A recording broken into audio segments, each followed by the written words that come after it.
I would like to call on stage the DOB Commissioner Ulrich. Eric currently serves as the Commissioner of the New York City Department of Buildings. Before that, he was a member of the City Council for many years, and he was on the Housing Committee.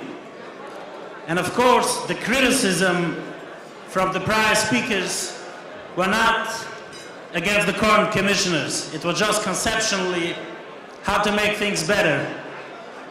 So, Commissioner, if you have a few moments, come on stage and let's go. Thank you.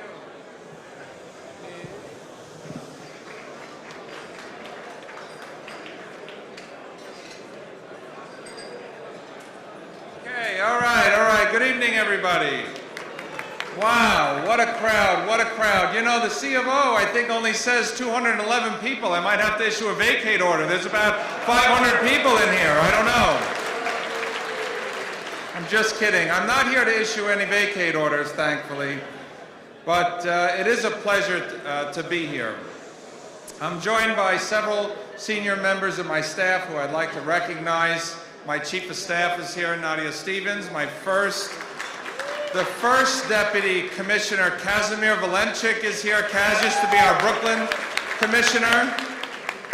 Frank Marciano, our Deputy Borough Commissioner, is here. Frank, stand up. Kaz, stand up. If you have any problems tonight, see them. All right, they have the stamp. If you need the LNO or you're trying to get something done, you have to go to them. I'm just kidding. Okay. I should have known better. This is an Orthodox event. They told me it started at 6 o'clock and it's almost 7 o'clock, so I think I'm on time tonight. They mentioned that my name is Eric Ulrich, and I was appointed on May 5th by our great Mayor, Eric Adams, to lead the Department of Buildings, and I'm truly privileged to hold this position. I want to thank all of you, the architects, the engineers, the filing representatives, the builders, the contractors, the people who keep our city moving forward, who create jobs and economic development, who create opportunities, housing opportunities in our city, and who keep our city thriving and keep people living in New York. We want to keep our investment, our tax dollars here in New York, and that is a priority for our mayor. New York City is the construction capital of the world. Just think about that. Despite all of the red tape regulations and all of the obstacles and the hoops that many of you have to jump through, despite all of that, we are still the construction capital of the world. And the construction industry is a cornerstone of our city's economy. The mayor not only understands that, he gets that. He gets it. And some people talk the talk. This mayor walks the walk, and he has made reforming the Department of Buildings a top priority. A top priority. Some of the ways that we are doing that, we are expanding customer service. We brought back what used to be called Homeowners Night. We now call it DOB After Hours. Every Tuesday night from 4 to 7 p.m., our borough offices are open to help small business owners and members of the public, homeowners, co-op owners, building owners, fix problems that they have, settle issues that they have with our enforcement unit, and unfortunately, we do have to issue violations from time to time. You know all too well that there are good actors and bad actors, but our goal should never be overly punitive. This is not about raising revenue. It is supposed to be about safety and compliance, and that is a refocus that we are committed to. The mayor is also making sure that we give homeowners, especially those living in 1 or 2 or 3 family homes, the ability to correct violations without incurring any fees or penalties. That is a change to the code that went into effect. We're also going to be lowering the financial burden on small businesses, and some of those changes are going into effect November 7th, coming up, so just in a few months. We know that the Buildings Department has a reputation for being inefficient and at times downright unhelpful. Mayor Adams made sure and has made it a priority. He said, make sure that we get rid of the culture of complacency And I have to say that I believe that the days of dysfunction are behind us.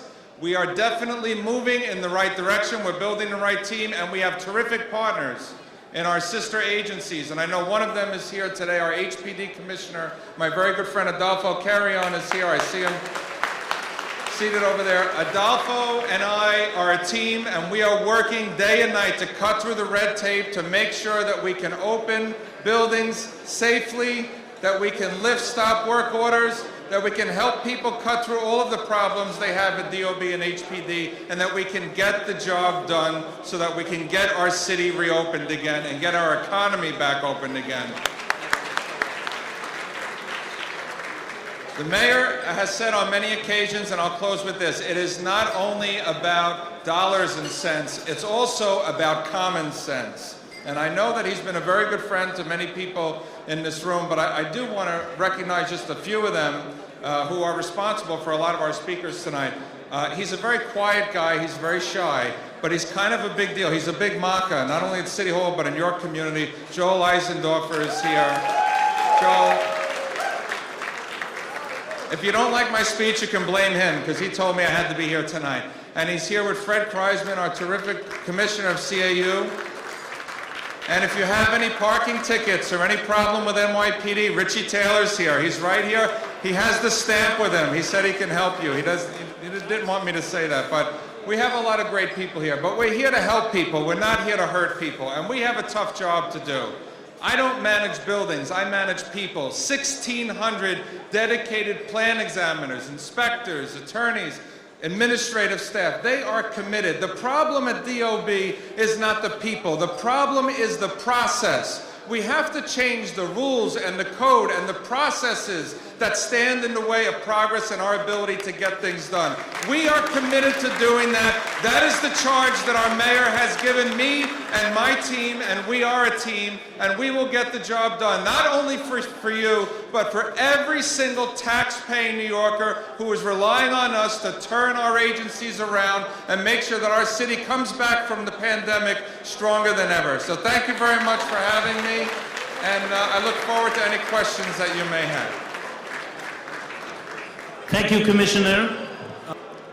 We'll call on stage Issac Hirsch from JIH Builders. You said you manage people, so we want to ask you a couple of questions. Ideas for vacation and, you know, why you come late to work every day. Issac. Oh. So first of all, I can't agree more with the Commissioner. And actually, the fact that we have the opportunity to have the Commissioner and the entire team here tonight is the best proof that the Commissioner and the Mayor's office and the entire administration is focused on getting things done and reforming things. I have to say that we had the opportunity a few weeks ago to have a small meeting with the Commissioner and his team. And when the meeting was completed, everyone came out and said, you know, there is change coming. And I think in one word, there's not going to be any more nonsense. We're going to, this Commissioner and his team is trying to reduce all the red tape and all the stuff that's just not working. So I've put together a list of a few questions that came from a group of builders, developers, contractors, and well, I'll ask the Commissioner to try to address them as best as possible. The first thing is everyone who is involved in construction and in development knows that there's something called construction superintendent. We all know that this was reduced from 10 jobs to 5 jobs. We all know that there's not enough superintendents, as many jobs as there are now open in New York City. Now, I know that this is not the DOB's fault. This was introduced and passed by the City Council. However, we would like for the commissioner to tell our community how we can make this new legislation and this new law at least work as best as possible and minimize the damage that this has created, and also the increase in price which all the construction superintendents started charging, which is hurting everyone, but especially the small contractors, 4 units, 6 units. Okay, very good question. So, for full disclosure, I used to be a member of the City Council and I voted for Local Law 149, so I don't know if that's any help, but... So I guess it is your fault. It is my fault. You can blame me, and Kalman Yeager is here. I don't know if Kalman, did you vote for that or you voted against it? He votes against everything these days. I can't keep track. I should ask what he votes for. He's voting no, but I know that he represents this community and he represents it well, and he's been a good friend, and I was pleased to see him and Simca and Senator Martucci's down from upstate. I think they stamped your passport. When you got over the Tappan Zee Bridge, you had to show your passport. So, by the way, this is like a debate stage. I feel like I'm on a debate, but you may win tonight. I don't know. But the point is that we have a Local Law 149, which reduced the number of site safety managers from 10 to 5. Eventually, that number will go down to 1. As I mentioned, the mayor appointed Kaz and I as a team on May 5th, and that law was supposed to be fully implemented and operational on June 1st. We knew that this was going to be an issue capacity-wise for contractors, especially smaller MWBEs, to comply with because of the limited number of people who actually have this license. So we decided that we were going to do a soft enforcement and give people the opportunity to go out and hire who they needed to hire and not really come down on folks until September. So the law is not going to be fully enforced until September 1st. We delayed the full implementation of the law just to give the contractors in the building industry some breathing room. They've known about this law for quite some time. They know that the sponsors of the bill were primarily concerned with safety and preventing deaths on construction site. I think in the year that it was passed, there were, I think, close to 19 deaths that year. Thankfully, this year we're nowhere near that number. We've only had 4 deaths. 4 deaths too many, by the way. There should be no deaths in New York City construction-related. However, we only have 4 construction-related fatalities this year, and I think that's in large part due to the great job that our Enforcement Division does, making sure that we maintain safety levels on construction sites. But back to the site safety managers, the law, when it goes into effect, will require 1-to-1, and I would encourage you, if you're not happy with that you do speak to the members of the City Council, because it cannot be changed by the mayor alone. And it's not something that Mayor Adams can fix by an executive order or that I can refuse to execute, okay, or to enforce. We have to enforce the laws that are passed. When we take an oath of office, we have to uphold the law. This was a law that was passed. Laws can be changed, but you have to go to the City Council to change that law to make sure that it reflects the differentiation between large contractors and new development with big skyscrapers and smaller job sites, which may not require a 1-to-1 ratio. But Commissioner, you've proved in the last few weeks that you're taking all the technical issues and that causes big issues and you're resolving them. In this particular situation, we see that a lot of jobs that do not have a new building permit but have multiple alteration permits, let's say foundation and SOE permit, they require 2 or 3 superintendent slots. This is just a technical thing. It should be 1 superintendent to a job. Can we accomplish tonight that the commissioner is going to resolve this? This is a technical glitch with the DOB Now system. I know everybody can't stand the DOB Now system, but we are going to fix it. It will be fixed very, very soon, and we'll make sure that it reflects the actual ratio. So it will be fixed. It will be fixed.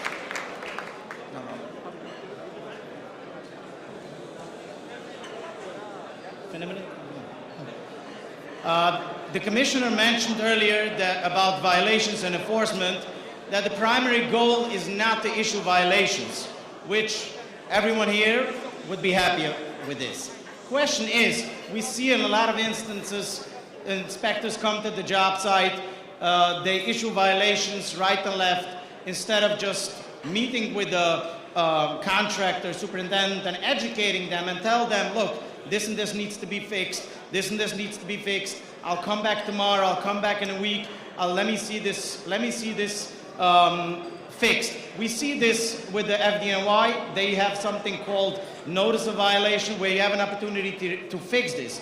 Can we implement a policy within DOB that the goal of an inspector should not be just to issue violations, rather to resolve and take care of the issue before it becomes hazardous? There's no doubt.